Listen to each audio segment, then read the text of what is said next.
Not seeing this will prevent you from receiving the message the universe has for you, the signal you were never taught to read. Not seeing this will prevent you from receiving the message the universe has for you. There is a message with your name on it, and you are not receiving it. Not because the universe went silent, not because you are broken or unworthy or spiritually behind, but because something is blocking the signal, something invisible, something deeply embedded in the way you were taught to think, to feel, to interpret your own life. And until that block is identified, the message will keep arriving and you will keep missing it, not out of carelessness, but out of a blindness you never chose. Most people never find out what that block is. They spend years asking for signs, performing rituals, consuming spiritual content, waiting for a moment of divine clarity that never quite arrives with the certainty they need. And in the waiting, something quietly breaks. Not dramatically, just a slow erosion of trust. In the universe, in themselves, in the idea that their life was ever meant to mean something. If you have ever felt that, you already know what I am talking about. That specific kind of exhaustion that comes not from working too hard, but from searching too long without finding. That hollow feeling after yet another meditation, yet another journal entry, yet another conversation where you tried to explain something you cannot fully articulate. The sense that everyone around you seems to be connected to something you cannot access. That the universe speaks to others in a language you were never taught. That somehow, without anyone deciding it, you ended up on the outside of something everyone else seems to inhabit naturally. That feeling is not new for you. It has been there longer than you want to admit, and you have tried in your own way to solve it. You have read the books, you have done the practices. You have had the conversations and sat in the workshops and downloaded the meditations and made the vision boards and set the intentions and done everything the culture of spiritual seeking told you would finally bring you into contact with what you were looking for. And something has always been missing, not because you did not try hard enough, because you were looking in the right direction, but through the wrong lens. Here is what that feeling actually is. It is not a sign that you are disconnected. It is the signal itself. Distorted, yes. Muffled by years of noise and conditioning and unhealed pain. But present, always present, trying to reach the part of you that still knows how to listen. The problem is not that the message does not exist. The problem is that you have been trying to receive it with a device that was never calibrated for this frequency. You were taught to trust logic over instinct. You were taught to explain away the things that moved you without reason. You were taught that the strange pull you feel toward certain people, places, and moments is either coincidence or emotion, never information. You were handed a map of reality that left out the most important territory, and then you were told to navigate with it anyway. So you did. You rationalized the synchronicities. You dismissed the dreams. You silenced the body when it tried to speak. You called your intuition anxiety and your grief overreaction and your longing for something more a phase you would eventually grow out of. But you never grew out of it, because it was never a phase. It was a frequency. And somewhere beneath everything you have learned to perform and suppress and explain, it is still transmitting. It has never stopped transmitting. It has been sending the same essential signal since before you had words for it, since before you had the capacity to second-guess it, since before the world taught you that the most real things about you were also the most embarrassing things to admit. What you are about to hear is not spiritual theory. It is not a system or a method or a set of practices to add to your routine. What is about to unfold here is a specific kind of seeing, a way of looking at your own life, your own pain, your own history, that will make the invisible suddenly, undeniably visible. By the end of this, you will not just understand the message the universe has been sending you. You will understand why you could not hear it before. And that understanding will not arrive as a lightning bolt. It will arrive the way all real things do. Quietly, like something you always knew, finally being allowed to surface. But first, you need to understand something that changes everything. Something about the way you were raised to perceive reality. Something that was done to you so gradually, so completely, that you never noticed it happening. You were not born unable to receive. You were trained to be blind. You were trained to be blind. You were not born doubting yourself. You were not born dismissing the things you felt. You were not born reaching for logical explanations every time something moved you in a way you could not articulate. You learned all of that, slowly, systematically, so completely that by the time you were old enough to question it, it already felt like truth. Think about the first time you told someone about a feeling you could not explain, a dream that felt too real, a pull towards something that made no rational sense, a knowing that arrived before the evidence did. And think about what happened next. Someone smiled in a way that was not quite kind. Someone offered a more reasonable explanation. Someone told you that what you felt was not what you thought it was. And you, because you were young and because you trusted the people around you more than you trusted yourself, you adjusted. You filed that feeling under imagination, under coincidence, under things we do not talk about. That filing system became your mind, and you have been using it ever since. What is important to understand is that this did not happen all at once. It happened in increments so small, they were invisible. A raised eyebrow here. A gentle correction there. A classroom that rewarded the right answer and treated the interesting question as an inconvenience. A family dinner where someone changed the subject when you said something that made the room uncomfortable. A culture that taught you through 1,000 small moments of redirection that the interior life was something to manage rather than something to trust. And over time, the trust eroded, not through any single dramatic betrayal, but through the quiet, cumulative weight of being told, again and again in 100 different ways, that the most real things you experienced were probably not real at all. This is not about blaming anyone. The people who taught you to distrust your perception were themselves taught to distrust theirs. It is a transmission of blindness that moves through generations, through cultures, through educational systems built on the premise that only what can be measured can be trusted. And everything that cannot be measured, everything that arrives through feeling, through symbol, through the body's inexplicable responses to invisible things, was quietly classified as noise. But here is what they did not know. The noise was the signal. Every time you dismissed a gut feeling and regretted it later, that was not a failure of logic. That was evidence of an intelligence operating beneath the one you were taught to trust. Every time you felt inexplicably drawn to a book, a conversation, a direction, and followed it only to find exactly what you needed, that was not luck. That was reception. Imperfect, accidental, but real. You have been receiving fragments of the message your entire life. You just had no framework to recognize them for what they were. Think about how many times you knew something before you were supposed to know it. How many times a decision felt wrong despite looking right on paper. How many times you walked into a room and felt something shift in the air before a single word was spoken. How many times the most significant turning points in your life were preceded, not by careful analysis, but by a feeling so strong you finally stopped ignoring it, even though every rational argument told you that you should. That framework begins now. And the first thing it requires is this: a willingness to take seriously the possibility that you were handed an incomplete map of reality. Not a wrong map. Incomplete. A map that captured the visible world with remarkable precision and left out everything that moves beneath it. Because the moment you are willing to consider that the map is incomplete, everything you thought was confusion starts to look like information. Everything you thought was meaningless starts to carry weight. And the message that has been trying to reach you starts to become, for the first time, legible. But reading it requires understanding something most people never consider. The universe does not communicate the way you were taught to communicate. It does not use the language you were trained to trust. And until you understand the language it actually speaks, you will keep waiting for a translation that will never come. The universe doesn't speak in words. You have been waiting for clarity, a clear sign, a clear answer, a clear direction that arrives with enough certainty to finally move you forward without fear. And the waiting has been exhausting because the clarity never comes in the form you expect. So you wait longer, you ask again, you look harder, and the silence seems to deepen. But it was never silence.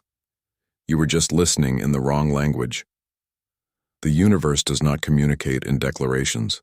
It does not send messages you can screenshot and save and return to when you need reassurance. It communicates in the way that all deep intelligence communicates. Through pattern, through disruption, through the things that keep returning no matter how many times you try to leave them behind, through the emotion that rises in your chest when you hear a certain song, when you drive past a certain street, when someone says a word that hits you somewhere you cannot locate on a map of the body. That is not sentimentality. That is information. Think about the last time you felt something you could not explain. A wave of grief with no obvious source. An inexplicable sense of rightness when you made a decision that looked wrong on paper. A dream that stayed with you for a week. A moment in an ordinary afternoon where everything suddenly felt saturated with meaning, where the light hit differently and you were aware, briefly and without knowing why, that something important was happening. Most people dismiss those moments immediately. They are too busy, too rational, too aware of how they sound to take them seriously. So the moment passes. The signal dissolves back into the noise, and the universe, patient as it is, simply tries again. Here is what you need to understand about divine communication. It is not designed for the thinking mind. It is designed for the part of you that existed before the thinking mind was trained to override everything else. That part of you does not process language. It processes resonance. It responds to vibration, to symbol, to the felt sense of things. And that is precisely why the messages arrive the way they do. Not as instructions, as impressions, not as answers, as openings. Consider the difference between being told something and being shown something. When you are told something, you receive it through the filter of everything you already believe. You evaluate it, compare it to your existing framework, decide whether it fits, and either accept or reject it.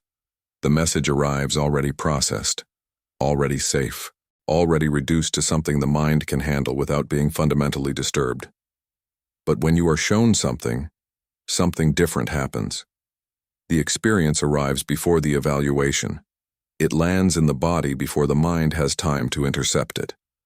And in that unguarded moment before the interpretive machinery kicks in, you receive something raw and direct and impossible to fully translate into ordinary language. Something you know without being able to explain how you know it. That is how the universe speaks. Not in the language of the mind, in the language of direct experience. And most people, because they have been trained to privilege the mind above all else, spend their lives receiving these transmissions and immediately converting them into something more manageable, something less threatening, something that does not require them to change. The problem is that you live in a world that rewards the thinking mind and pathologizes everything else. So you have spent years translating your impressions into thoughts, your resonance into reasons, your felt sense into justifiable explanations. And in that translation, the original signal gets lost. Learning to receive the universe's communication does not mean abandoning reason. It means expanding what you are willing to call information. It means treating the things that move you as data. It means paying attention to what your life keeps trying to show you, not just what your mind keeps trying to tell you. And when you begin to do that, something remarkable happens. The world stops looking random. The events of your life stop feeling like a series of accidents. A pattern begins to emerge. And that pattern, once you can see it, will show you something that changes the way you understand everything you have been through, including the pain. Especially the pain. Why your pain has a frequency. Nobody wants to hear this. And that is exactly why most people spend years circling the truth of it without ever landing. But here it is, offered not as a spiritual platitude, but as a precise and verifiable observation about how transformation actually works. Your pain is not random. It is not punishment. It is not evidence that the universe forgot about you, or that you did something wrong in a life you cannot remember. Your pain has a frequency, and that frequency is carrying a message that nothing else in your life could deliver with the same precision. Think about the experiences that hurt you most, not the surface pain of disappointment or inconvenience, the deep pain, the kind that reorganized you, the kind that made you question who you were and what you were doing and whether any of it meant anything. That pain did not arrive by accident. It arrived because something in you needed to be reached that could not be reached any other way. This is not about finding a silver lining. Silver linings are what you look for when you want to feel better about something without actually changing because of it. This is about something different. This is about recognizing that inside the experience that devastated you, there was a specific transmission, a piece of information about your life, your direction, your nature, that was encoded in the disruption itself. Information that the comfortable version of your life could never have delivered. Because comfort does not require you to look at what you have been avoiding. Only disruption does that. Only the thing that breaks the structure forces you to examine what the structure was built on. The relationship that ended and left you in pieces. What did it show you about the version of yourself you had been performing for someone else's comfort? The professional failure that humiliated you publicly. What did it reveal about a path you were on not because you chose it, but because you were afraid to choose something else? The loss that seemed to take everything. What did it strip away that was never actually yours? And what did it leave behind that you had been overlooking for years? These are not comfortable questions. They require you to look at the disruption not as something that happened to you, but as something that happened for a reason that the surface story of your life could not contain. And that shift in perspective, from victim of circumstance to receiver of transmission, is one of the most difficult and most necessary reorientations a human being can make. Pain is the universe's most extreme form of redirection. It is what happens when the gentler signals have been ignored long enough, when the quiet nudge became a push and the push became a shove and the shove finally became a collapse. Not because the universe is cruel, but because you were too defended, too busy, too committed to the version of reality you had constructed to hear anything softer. The question is not, why did this happen to me? That question keeps you in the position of victim, searching for a justice that may never come in the form you expect. The question that opens the message is different. It is, what is this trying to show me that I have been refusing to see? That question is uncomfortable. It requires a kind of radical honesty that most people avoid their entire lives. But it is also the question that ends the cycle. Because once you can hear what the pain was transmitting, once you can decode the message inside the disruption no longer needs to repeat itself, and it will repeat itself until you hear it. That is the part we need to talk about next, the interceptor inside you. You have made progress. You are beginning to see the pattern. You are starting to take seriously the idea that your life has been communicating with you in a language you were never taught to read. And then something happens. A doubt arrives. A voice that sounds remarkably like reason. A feeling that all of this is too convenient, too self-serving, too much like something you invented to make yourself feel better about a life that has simply been difficult. That voice is not wisdom. It is the interceptor. Every human being has one. It developed early, in response to experiences that taught you it was not safe to trust your own perception. It learned to arrive precisely at the moment of opening, precisely when something real was beginning to surface and translated into something manageable, something smaller, something that would not require you to change. The interceptor sounds like skepticism, but it is not skepticism. Genuine skepticism is curious. It asks questions and stays open to what the answers reveal. The interceptor is not curious. It is defensive. It does not ask questions. It delivers verdicts. And its verdicts always, without exception, protect the status quo. It tells you that the synchronicity was coincidence, that the dream meant nothing, that the feeling in your body is anxiety, not information, that the pull you feel toward a completely different life is escapism, not direction, that the message you are beginning to receive is wishful thinking, not reality. And it delivers all of this with such confidence, in such a familiar voice, that you trust it completely, because it sounds exactly like you. That is the interceptor's greatest sophistication. It does not arrive as an outside voice you can argue with. It arrives as your own thoughts, your own doubts, your own well-rehearsed reasons for staying exactly where you are. And notice the timing. The interceptor never arrives when you are deeply defended, when you are certain of nothing and open to less. It arrives when you are opening, when something is beginning to move, when the channel is clearing and the signal is strengthening and you are, for perhaps the first time in a long time, genuinely close to receiving what has been trying to reach you. That is precisely when the interceptor speaks loudest, because that is precisely when it is most needed, not by you, but by the version of you that has organized its entire existence around not having to change. Identifying it does not require a dramatic confrontation. It requires a single, quiet question. Whenever a doubt arrives that closes rather than opens, that diminishes rather than clarifies, that leaves you feeling smaller rather than more honest, ask yourself, who does this doubt protect? What does this skepticism preserve? What would I have to face, change, or become if this doubt were wrong? The answers will tell you everything, because the interceptor always protects the wound. It always defends the version of you that was hurt into smallness, and it will continue to intercept every signal the universe sends until you recognize it for what it is, not your enemy, your most frightened self, doing what frightened things do, trying to keep you safe by keeping you still.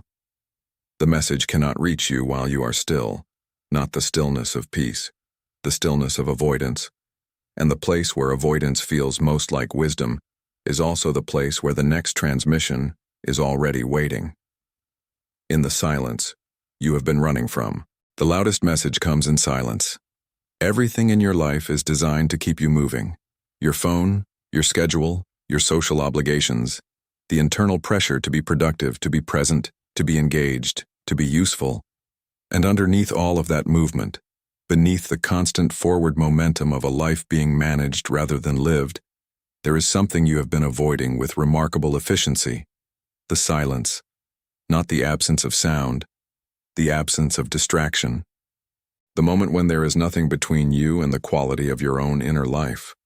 That moment, for most people, is the most uncomfortable place in existence, because in that moment, everything that has been waiting for your attention arrives at once.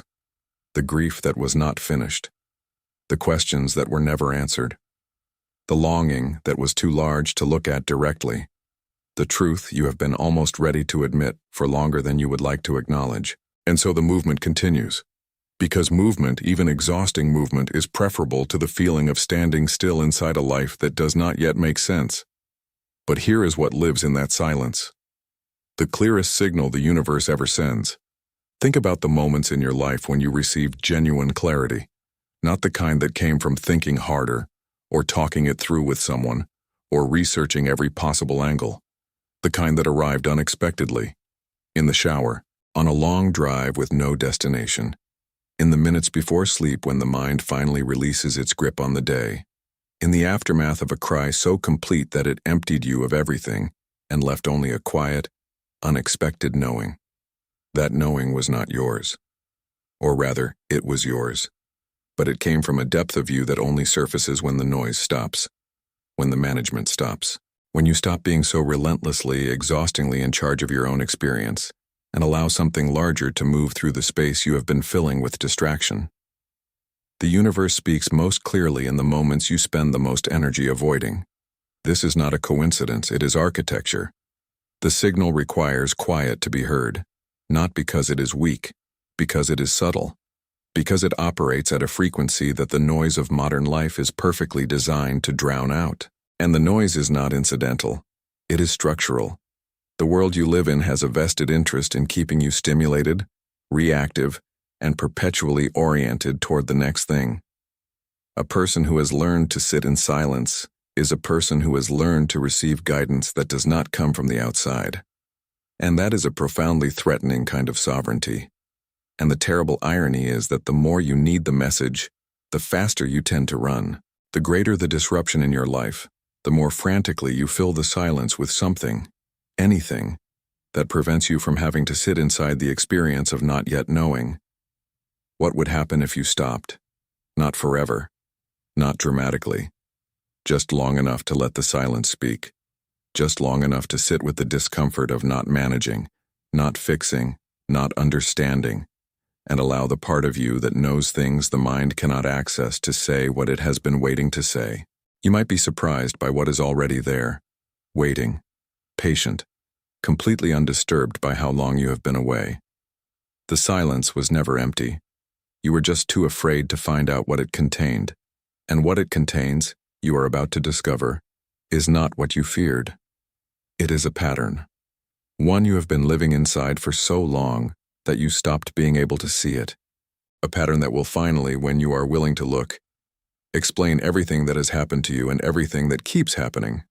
Why the same things keep happening to you. You have noticed it. You cannot not have noticed it. The same dynamic appearing in every significant relationship. The same professional scenario unfolding with different names and faces. The same emotional experience arriving on schedule, as reliable as a season, no matter how much you have changed on the surface.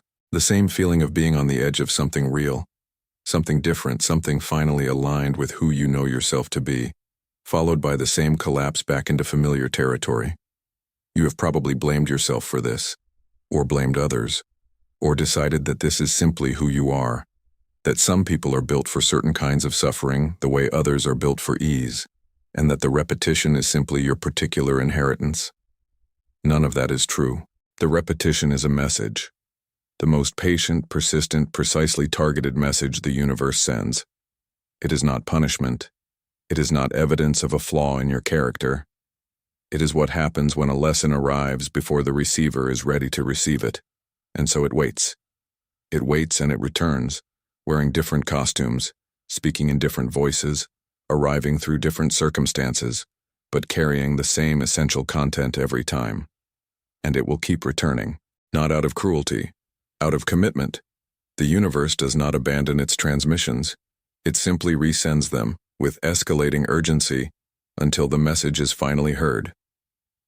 Think about your most persistent pattern, the one you are most tired of, the one you have analyzed and journaled and discussed and sworn you understood, only to find yourself inside it again 6 months later, wondering how you got there.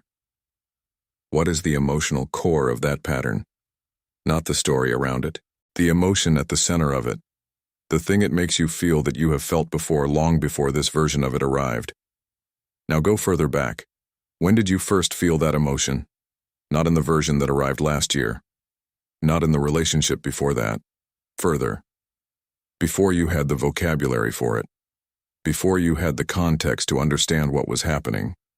There is an original moment, an original experience that created the template the pattern has been running on ever since. A moment when something was decided about yourself, about the world, about what you deserved or what was possible or what love felt like. And that decision, made in a moment of vulnerability by a version of you that did not have full information, has been directing your experience ever since. That emotion is the message. Or rather, it is the key to the message. Because the pattern is not showing you something about the world. It is showing you something about the place inside you that has not yet been reached, not yet been heard, not yet been given what it needed to finally release the cycle. When that place is reached, something remarkable and unmistakable happens. The pattern stops. Not because you fought it, not because you were finally disciplined or strategic enough to break it, but because the message was received, because the unmet need was finally met, because the unheard part of you was finally, truly heard, and there was nothing left for the pattern to carry. You are not trapped in your cycles. You are being educated by them. And the education is not finished because you have not yet asked the question the cycle is designed to prompt. What is this still trying to show me? What is the part of me that keeps recreating this experience still waiting to understand? Ask that. Sit with it. Not to fix it immediately, just to finally be honest about it. Because the moment you are truly honest about it, something shifts. And with that shift, so does everything else, including the way you experience the very vessel through which all of this is being transmitted. Your body has known the answer longer than your mind has been willing to ask. Your body received the message first. Before you understood what was happening, your body already knew. Before the relationship revealed itself for what it was, your stomach had already sent the report. Before the decision proved to be wrong, your chest had already registered the weight of it. Before the moment of crisis arrived with its full force, Your body had been sending low-level distress signals for weeks, months, sometimes years. Signals you called stress, signals you called sensitivity, signals you overrode with caffeine and willpower and the quiet, relentless pressure you put on yourself to function. The body is not a vehicle for the mind. It is an intelligence, a specific, ancient, extraordinarily precise intelligence that has been processing information about your environment, your relationships, your direction, and your alignment long before the thinking brain had the vocabulary to address any of it. And it communicates constantly, not in words, in sensation, in tension and release, in contraction and expansion, in the subtle shifts of energy that happen in your body when you are moving toward something true and when you are moving away from it. You have felt both. You know the difference, even if you have never named it. The expansion that happens in the body when a decision is right, even when it is frightening. The contraction that happens when something is wrong, even when it looks perfect on paper. The way certain spaces make your body relax into itself and other spaces keep it perpetually braced, waiting for something that may never come, but that the body has already decided is inevitable. That is not imagination. That is somatic intelligence. And it has been transmitting information about your life with extraordinary accuracy for as long as you have been alive. Consider how many of the significant decisions in your life have involved overriding a physical signal, a tightness you explained away, a nausea you attributed to nerves rather than information, a heaviness in the chest that you convinced yourself was fear of the new rather than recognition of the wrong. The body was speaking. It is always speaking. The question has never been whether the signal was there. The question has always been whether you were willing to let it matter. The problem is that you were taught to manage the body, not listen to it. You were taught to push through the fatigue, silence the discomfort, override the signals that inconvenience the plan. And so you became, over time, a remarkably skilled ignorer of the most sophisticated receiver you possess. But the body does not stop transmitting because you stop listening. It only speaks louder. Through illness, through chronic pain, through the exhaustion that sleep cannot fix and the anxiety that reason cannot dissolve, through the body's increasing insistence on being included in decisions that have been made entirely in the mind. When you begin to listen, everything changes. Not because the body tells you what to do, but because it tells you what is true. And knowing what is true, even when it is inconvenient, even when it requires you to change direction in ways that frighten you, is the beginning of alignment. The beginning of a life that your nervous system can actually rest inside. The body is the universe's most direct line to you.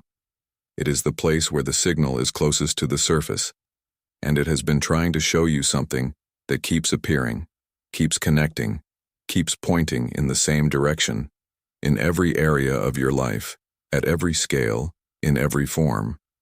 You have seen this before. You just did not know what it was called.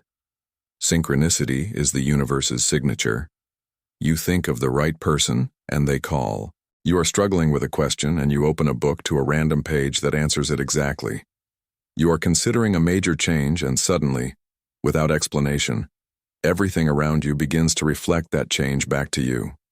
In conversations you did not engineer, in articles you did not seek out, in the words of a stranger who could not possibly have known what you needed to hear, you noticed.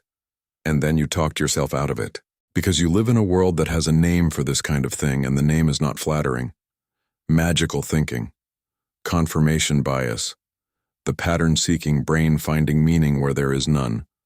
But what if the dismissal itself was the error? Carl Jung spent decades studying what he called synchronicity, meaningful coincidence, events that are connected not by cause and effect, but by meaning, by the invisible thread of significance that runs through moments that should, by every rational measure, have nothing to do with each other. He was one of the most rigorous minds of the 20th century, and his conclusion was not that synchronicity was superstition. His conclusion was that it was a phenomenon pointing toward a deeper order in reality than the one visible on the surface. You do not need to accept any particular metaphysical framework to engage with what he was pointing at. You only need to pay attention, really pay attention, not casually. with the kind of precision you would bring to something that mattered. Start tracking the coincidences, not to prove something, just to see what is there. Notice what thoughts precede the unexpected calls. Notice which questions attract answers from directions you did not anticipate. Notice which areas of your life are saturated with repetition and which feel conspicuously, suspiciously quiet. Notice when the universe seems to be saying yes and when it seems to be creating friction, delay, obstacle, redirection. And notice something else. Notice how the synchronicities change in quality and frequency depending on your inner state. When you are contracted, defended, certain that you already know how things are, they seem to disappear. When you are open, genuinely curious, willing to be surprised by your own life, they multiply. They begin to arrive in clusters, 3s and 4s and 5s that are impossible to fully explain away, no matter how sophisticated your skepticism. Moments where the only honest response is to stop and acknowledge that something is happening here that your current framework cannot fully account for. Because here is what habitual trackers of synchronicity discover, without exception. The coincidences are not random. They cluster around specific themes. They amplify during periods of openness and go quiet during periods of closure. They increase in frequency when you are moving in alignment with something true, and create static when you are moving against it. That is not magical thinking. That is a feedback system. And once you learn to read it, you stop navigating your life with one sense. You start navigating with all of them. The world becomes a different place when you are in conversation with it, rather than simply moving through it. Problems that once felt like obstacles reveal themselves as redirections. Delays that once felt like punishments reveal themselves as protection. And the strange, specific, impossible to fully explain feeling that your life is being held by something, guided by something, that cares about where you end up, stops being a wish and starts feeling like something you have tested and found to be real. But receiving that guidance fully, without distortion, requires something you may have been putting off for longer than you realize. It requires clearing the channel. And the thing blocking the channel has a name. And it is not your fault that it is there. Static. Why trauma blocks the signal. There is a reason the message has been hard to receive. And it is not spiritual. It is not a reflection of your worthiness or your readiness or the quality of your desire to grow. It is physiological. It is psychological. It is the entirely predictable result of what happens to a human nervous system when it experiences something it did not have the resources to fully process. Trauma is not only what happened to you. Trauma is what happened inside you in response to what happened to you.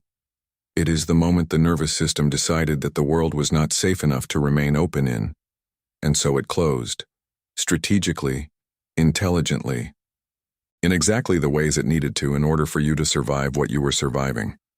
That closure was not weakness. It was the most sophisticated adaptation your system was capable of. But adaptation designed for survival does not automatically convert into alignment designed for receiving. And the closed, defended, hypervigilant nervous system that kept you safe then is the same system that is now interpreting every incoming signal through the filter of threat. This is why messages arrive distorted. The signal comes in as love and the traumatized system reads it as danger. The signal comes in as opportunity and the system reads it as exposure. The signal comes in as expansion and the system reads it as the particular kind of hope that precedes devastation, the kind it has experienced before and is determined never to experience again. So it contracts. And in the contraction, the message is lost. Not because the universe stopped sending, because the receiver is set to a frequency of survival rather than a frequency of reception. What makes this particularly difficult is that the contraction does not feel like contraction. It feels like wisdom. It feels like discernment. It feels like finally having learned from experience rather than continuing to make the same mistakes. The defended nervous system presents its defensiveness as maturity, its closure as sophistication, its refusal to hope as an earned form of realism. And so the person who is most cut off from the signal often believes they are the most clear-eyed person in the room. Healing, from this perspective, is not just an emotional or psychological process. It is the act of recalibrating the receiver, of gradually, gently with more patience than the culture ever taught you to have for yourself, returning the nervous system to a state of openness. Not naivety, not the absence of discernment, but the capacity to let things in without immediately bracing against them. This takes time. It takes support. It takes a quality of self-compassion that most people find genuinely difficult, because they were taught that self-compassion is self-indulgence and self-indulgence is weakness. But here is the truth that experience, neuroscience, and every serious spiritual tradition converge on without exception. You cannot receive what you are braced against, and you cannot stop bracing until it is finally safe to do so. Creating that safety is the most important work you will ever do. Not because it makes your life more comfortable, though it will, but because it is the prerequisite for everything that follows, for the clarity, for the alignment, for the experience that is waiting for you on the other side of the static, an experience so unmistakable, so quietly revolutionary, that once you have it, you understand immediately why everything that came before was necessary. What it feels like when you finally hear it. It does not arrive the way you expect. There is no thunderclap, no vision, no moment of cosmic drama that announces itself as the thing you have been waiting for.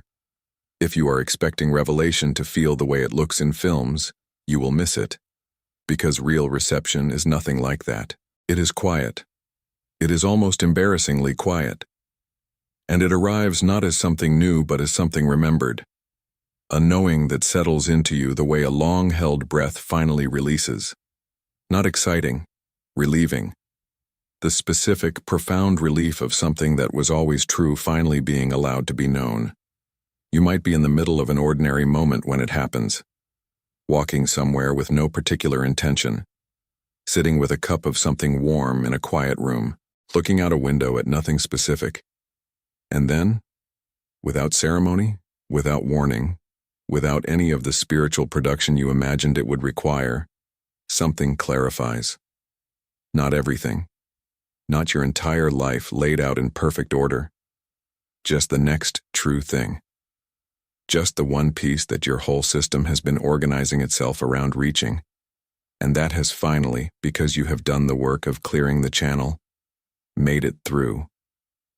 And when it does, you will know, not because it is loud, because it is still, because it does not argue, because every time you have tried to think your way to an answer, the answer shifted and required more thinking. But this does not shift. It simply is. And the part of you that has been searching for so long recognizes it immediately. The way you recognize a voice you have not heard in years, but never actually forgot. There is also something else that happens in that moment that is harder to describe, a quality of self-recognition that goes deeper than anything you have accessed through effort or analysis. A sense of meeting yourself, perhaps for the first time, without the interference of everything you have been told you should be. The voice that delivers the message is not separate from you. It is the most essential version of you. The one that has been present beneath the noise all along, the one that never actually left, only waited with extraordinary patience for the conditions that would allow it to be heard. This is what all the work is for, not the drama of the journey. This moment, this quiet, complete, entirely ordinary, extraordinary moment of knowing. And what follows it is not a sudden perfect life. What follows it is different. It is the capacity to move forward from something true instead of something feared, to make choices from the deepest part of yourself rather than from the wound, to stop abandoning yourself in the small moments and the large ones and the ones that no one ever sees. People who have had this experience describe it the same way, across cultures and centuries and completely different frameworks of understanding. They describe a quality of peace that is not passive, that is, in fact, more energized than anything they felt before. A sense of finally being on the right side of their own life, of being for the first time in a long time genuinely at home inside themselves. That is the destination, and it is closer than you have been allowing yourself to believe. Because here is what this entire journey has been moving toward. A realization so simple and so completely overlooked that when it lands, it will reorganize everything you thought you understood about your search. The message was never somewhere else, and it was never lost. It was never lost. You were everything you have been searching for, every sign you asked for and did not receive, or received and did not recognize, every spiritual practice you committed to and then abandoned, every moment of connection you reached and then lost, every time you felt close and then found yourself inexplicably back at the beginning. All of it has been leading to this single, devastating, liberating truth. The message was never hidden. You were. Not in the way people mean when they say you were hiding from yourself, as if it were a character flaw, as if you were simply not brave enough or honest enough or spiritual enough to find what was waiting. You were hidden in the only way that a person who has survived difficulty can be hidden, behind the necessary architecture of protection, behind the adaptations that kept you functional, behind the version of yourself that learned to navigate the world as it was rather than the world as it could be. And while you were hidden, the messages kept arriving. They were written into the events of your life, into the disruptions, into the unexpected moments of beauty that arrived with no explanation, into the grief that never quite made sense, into the love you felt for things you could not fully justify loving, into every experience that moved you more than it should have according to the logic of the life you had constructed. The universe was not waiting for you to find the right practice or say the right prayer or achieve the right level of vibration. It was sending you every single day through every single experience exactly what you needed to find your way back to yourself. You were the destination all along, not a perfected, transformed, finally healed version of yourself that exists somewhere in the future. You, as you are, with the history you carry and the wounds you are still learning to be gentle with, and the longing you have never been able to fully put down. That version of you, the real one, the one beneath the performance, is the one the message was always addressed to. And here is what is remarkable about that. The fact that the message was addressed to you, specifically, precisely as you are rather than as you hope to become, means that you do not have to earn your way into reception. You do not have to heal completely first. You do not have to resolve every pattern and clear every trauma, and achieve some sufficient level of spiritual readiness before the signal can reach you. The signal has been reaching you. You have been receiving it in fragments your entire life. What changes now is not the transmission. What changes is your willingness to stop filtering it through the belief that you are not yet enough to receive it fully. And now that you can see that, something becomes possible that was not possible before.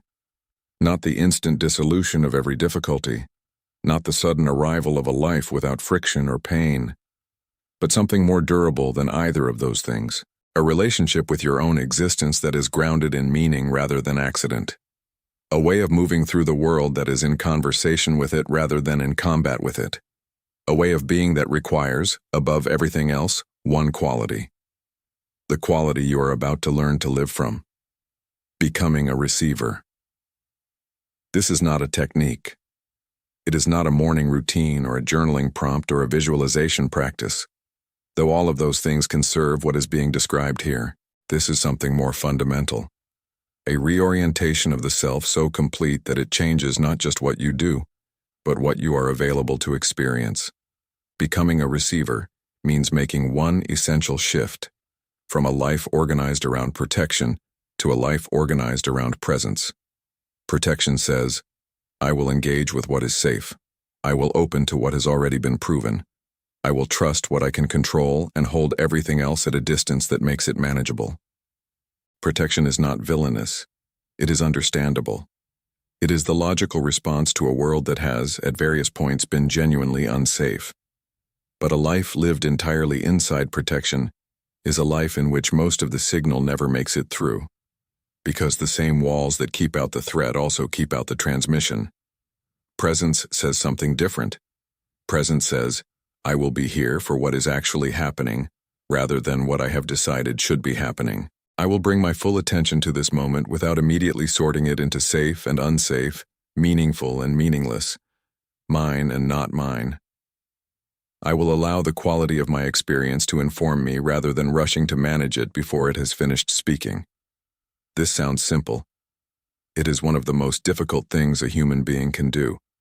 because presence requires the one thing that protection was designed to prevent: vulnerability, the genuine openness to being affected, to being moved, to being changed by what you encounter in ways you did not plan and cannot fully control. But vulnerability, real vulnerability, is not weakness. It is the most sophisticated form of strength available to a human being.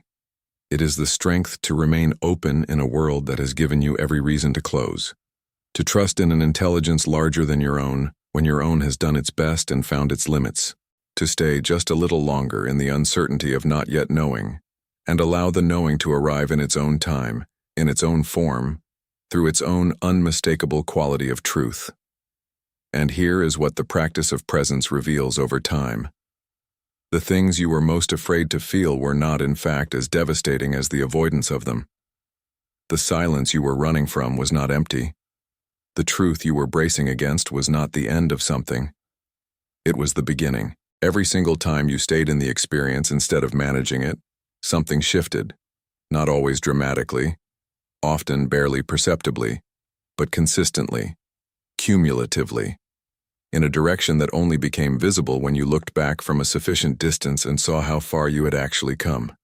Becoming a receiver is a practice, not in the sense of something you perform, but in the sense of something you return to.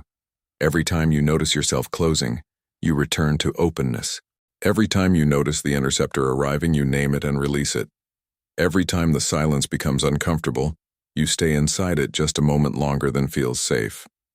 Each return is not a failure to have maintained it. Each return is the practice. And with each return, the channel clears a little more. The signal comes through a little stronger. The message becomes a little more legible. Until the day you realize, in a moment of ordinary, extraordinary quiet, that you have not just been receiving the message. You are the message. You were always the message. This is where it ends, and this is where it begins. Everything you have moved through in this journey. The recognition of the blindness you were taught. The relearning of the language the universe actually speaks. The willingness to sit inside pain long enough to hear what it carries. The identification of the interceptor. The discovery of what lives in the silence. The understanding of why the patterns kept returning. The listening to the body. The tracking of the synchronicities. The clearing of the static. The first experience of genuine reception. The realization that the message was never lost. All of it was not preparation for the message. All of it was the message. Your life, in its entirety, with everything it has contained, is not a story of someone searching for meaning. It is a story of meaning searching for someone ready to embody it. And the searching was never random. Every experience was calibrated. Every disruption was precise. Every moment of loss revealed something about what was real.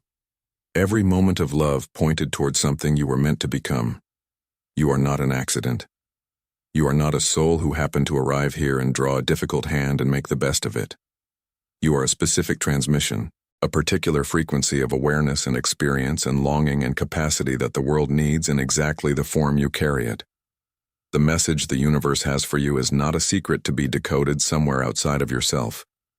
It is inscribed in you, in the particular way you love, in the things that break your heart that leave others untouched, in the knowledge that has come to you through pain and cannot be taken from you because it was not given to you from the outside, but forged on the inside, in the longing that has followed you your entire life, the longing that survived every disappointment, every closed door, every season of doubt. That longing was not a wound. It was a compass, and it has been pointing all along toward the life that is yours to live. Not someone else's version of a meaningful life. Yours. Specific to the shape of your soul. Particular to the experiences that made you. Available to you, fully available, the moment you stop waiting to be worthy of it and recognize that the search itself was always proof of the worthiness. The universe was not withholding the message while you reached a sufficient level of spiritual development. It was transmitting it through every chapter of your becoming. Through every version of you that did not yet know what you know now. Through the confusion and the grief and the searching and the returning and the trying again. Every version of you that almost gave up but did not. Every version of you that chose in the smallest and largest ways to keep believing that there was something worth listening for.